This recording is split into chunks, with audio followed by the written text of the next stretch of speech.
अस्सलाम वालेकुम, मैं हूँ मारिया जैतून। दुनिया की सबसे अहम समंदरी गुज़रगाह अबनाए हुर्मुज़ अभी भी बंद है। हज़ारों जहाज़ फंसे हुए हैं, तेल की कीमतें आसमान पर हैं और आलमी मईशत लरज़ रही है। अमेरिका ने प्रोजेक्ट फ्रीडम शुरू किया, लेकिन सिर्फ 2 दिन बाद ही रोक दिया गया और ये पाकिस्तान की दरख्वास्त पर रोका गया। पाकिस्तान के वज़ीर आज़म ने ट्रंप का शुक्रिया भी अदा किया और दुनिया ने पूछा अब आगे क्या होगा। और जब तक अबनाए हुर्मुज़ बंद है, दुनिया तेल और तिजारत के लिए कहाँ जाएगी? आज हम इन तमाम क्वेश्चंस के आंसर्स को तलाश करेंगे। 28 फरवरी 2026 को अमेरिका और इसराइल ने ईरान पर हमले शुरू किए। ईरान ने जवाबी कार्रवाई में अबनाए हुर्मुज़ को बंद कर दिया, वो रास्ता जिससे दुनिया के कुल समुद्री तेल का 25% और कुदरती गैस का 20% गुजरता था। ये तारीख की सबसे बड़ी तवानाई सप्लाई की रुकावट बन गई। तेल की कीमत $100 फ़ी बैरल से भी ऊपर चली गई। खुराक का बहरान सर उठाने लगा और दुनिया भर की सप्लाई चेन दरम बरम हो गई। अब इस सूरत हाल में अमरीकी सदर डोनाल्ड ट्रंप ने प्रोजेक्ट फ्रीडम लॉन्च किया, एक फ़ौजी ऑपरेशन जिसका मकसद तिजारती जहाज़ों को इस 21 मील चौड़ी गुज़रगाह से महफूज तरीके से गुजारना था। लेकिन ईरान ने फौरी जवाबी कार्रवाई की। अमरीकी बहरी जहाज़ों पर मिसाइल दागे गए, ड्रोन हमले हुए और कई तिजारती जहाज़ निशाना बने। सिर्फ 2 अमरीकी परचम बरदार जहाज़ खलीज से निकल सके और इस जंग बंदी को संगीन ख़तरात लाहक हो गए जो मुश्किल से कायम हुई थी। अब इस सब में हम डिस्कस करेंगे पाकिस्तान का तारीख़ी किरदार क्या रहा।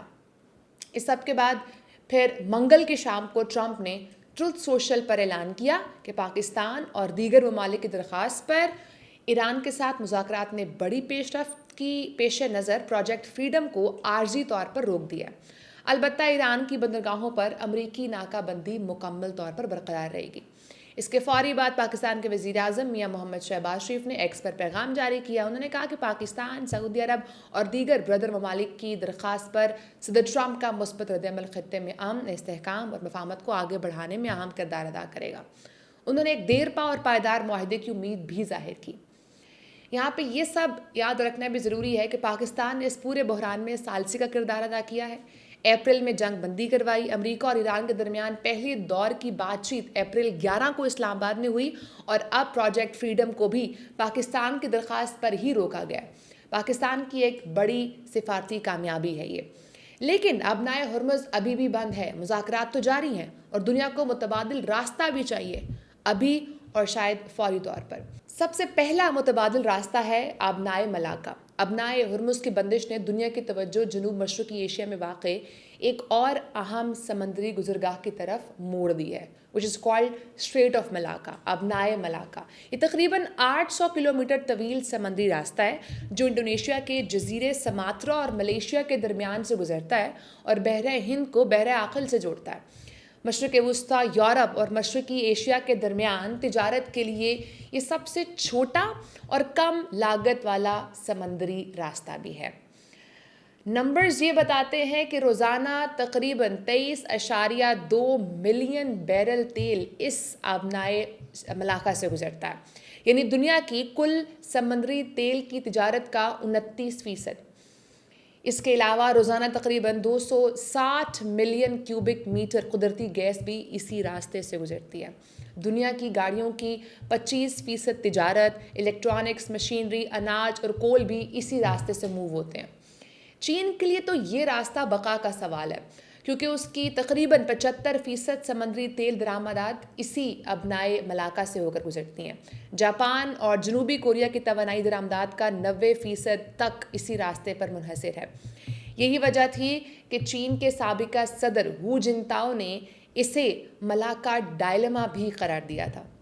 लेकिन ये रास्ता भी ख़तरों से खाली नहीं है।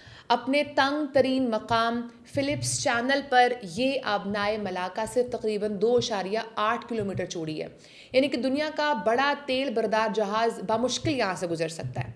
2025 में इस खत्ते में बहुत सारे मरी टाइम पायरेसी के वाक़यात पेश आए। नंबर्स के मुताबिक 800 से ज़ायद वाक़यात रिकॉर्ड भी हुए।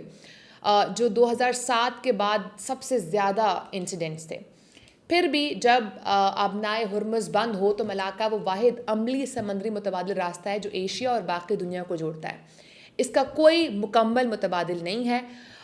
لومبوک اسٹریٹ اور سنڈا اسٹریٹ کے جو راستے ہیں بڑے جہازوں کے لیے موزوں نہیں ہیں اور کئی زیادہ طویل راستے بھی ہیں. اس لیے اسٹریٹ آف ملاکا کے اوپر زیادہ ڈپینڈ بھی کیا جا رہا ہے. اس کے بعد جو ایک اور متبادل راستہ ہے جو کہ پاکستان نے سجیسٹ کیا ہے اس پر بات کر لیتے ہیں. اس متبادل کی جو پاکستان نے خود پیش کیا ہے اور شاید یہ سب سے زیادہ پریکٹیکل بھی ہے.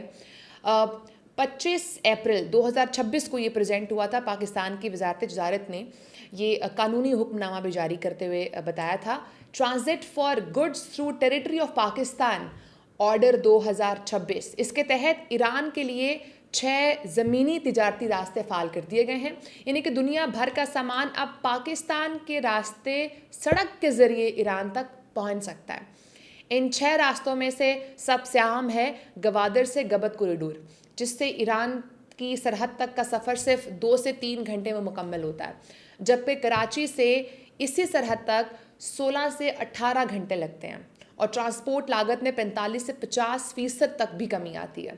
اس وقت کراچی کی بندرگاہوں پر ایران کے لیے 3000 سے زیادہ کنٹینرز پھنسے ہوئے ہیں. یہ راستے ان سب کو آزاد کر سکتے ہیں. ماہرین کہتے ہیں کہ یہ سی پیک یعنی کہ چین پاکستان اقتصادی راہداری کے ساتھ مل کر پاکستان کو مغربی ایشیا تک تجارتی رسائی کا مرکزی زمینی گیٹ وے بھی بنا سکتا ہے اور اسے اس ہرمز بحران نے بھی ممکن بنایا ہے. اس کے علاوہ جو ایک اور تیسرا متبادل راستہ ہے اس پر بھی بات کر لیتے ہیں. ایک ایسے منصوبے کی بات کرتے ہیں جو اس بحران میں ایک بالکل نئی سمت دکھاتا ہے اور یہ ہے شام کی طرف سے تجویز آئی ہے.